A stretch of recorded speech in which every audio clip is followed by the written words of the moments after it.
দ্বিতীয় বিশ্বযুদ্ধের পর ১৯৪৯ সালে ট্রুম্যান ডকট্রিনে বলা হয়েছে, ন্যাটোভুক্ত কোনো দেশের উপর হামলা করা মানে আমেরিকার উপর হামলা করা।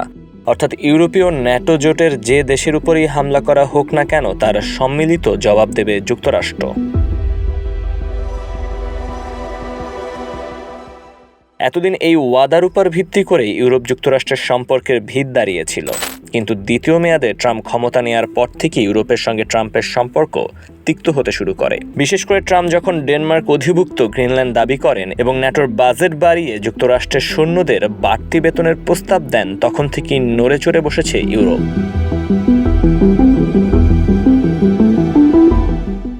স্নায়ুযুদ্ধের শুরু থেকেই শীতল সম্পর্ক ছিল রাশিয়া এবং যুক্তরাষ্ট্রের। রাশিয়া এখনও সোভিয়েত ইউনিয়ন ভাঙার জন্য আমেরিকাকেই দায়ী করে, আবার আমেরিকাও বিশ্বাস করে সুযোগ পেলে কিউবার মিসাইল সংকটের মতো যুক্তরাষ্ট্রের অস্তিত্বে আঘাত হানতে পিছপা হবে না রাশিয়া। এই বিশ্বাস অবিশ্বাসের দোলাচলে ৩ বছর আগে শুরু হওয়া রাশিয়া ইউক্রেন যুদ্ধে এতদিন বাইডেন প্রশাসন একপাক্ষিকভাবে ইউরোপের পদাঙ্ক অনুসরণ করলেও এবার আর তেমনটা ঘটছে না।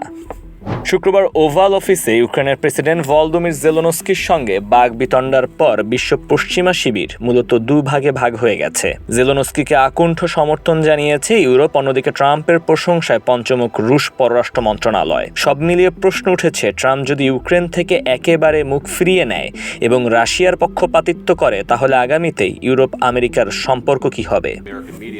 Right now, you guys are going around and forcing conscripts to the front lines because you have manpower problems. You should be thanking the president for trying to bring it into this conflict. Have you ever been to Ukraine? That you say what problems we have? I have been to. Come once.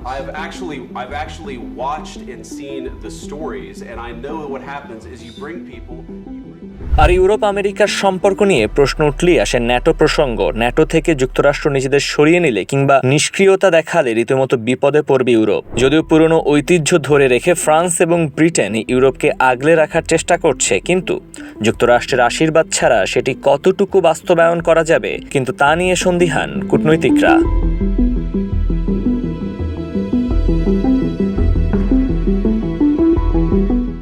ওভালে জেলেনস্কির সঙ্গে আলাপকালে এক পর্যায়ে ক্ষুব্ধ হয়ে Trump বলেছেন, তিনি Biden কিংবা Obama না যে অন্ধভাবে ইউক্রেনকে সাহায্য করবেন। ইউক্রেন যুক্তরাষ্ট্রের সাহায্য চাইলে শান্তি চুক্তির পথে হাঁটতে হবে।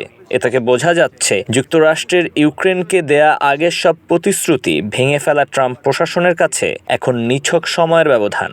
অনেক কূটনীতিবিদ বলছেন, ট্রাম্পের এই রেগে যাওয়া কিংবা ভাইস প্রেসিডেন্ট জেডি ভেন্সের জেলেনস্কির প্রতি উন্নাসিকতা, এসবই রাশিয়ার পক্ষে যুদ্ধের যুক্তি দাঁড় করানোর খেলা। জেলেনস্কি হয় চাপে পড়ে আপোষের মাধ্যমে শান্তি চুক্তির পথে হাঁটবেন, আর না হলে আগামীতে যুক্তরাষ্ট্র ইউক্রেনের বিপক্ষে কড়া পদক্ষেপ নিলে সেখানে জেলেনস্কির গোয়ার্তুমিকি দায়ী করা হবে। ব্যবসায়ী মনোভাবে ট্রাম্প জেলেনস্কির থেকে চেয়েছিলেন ইউক্রেনের সব খনিজ সম্পদের চুক্তিগত মালিকানা। অন্যদিকে খনিজের লোভ দেখিয়ে জেলেনস্কি চেয়েছিলেন নিরাপত্তার গ্যারান্টি।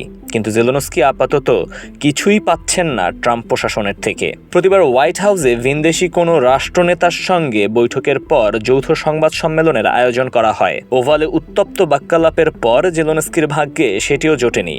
এবার দেখার ব্যাপার ইউরোপ কি করে। হয় তারা পরিস্থিতি প্রশমিত করতে আপোষ করবে, আর না হলে এতদিনের ইউরোপ আমেরিকার ঐতিহ্যবাহী সম্পর্কের ইতি টানতে দ্বিগুণ মারমুখী আচরণ করবে ন্যাটোভুক্ত দেশগুলো।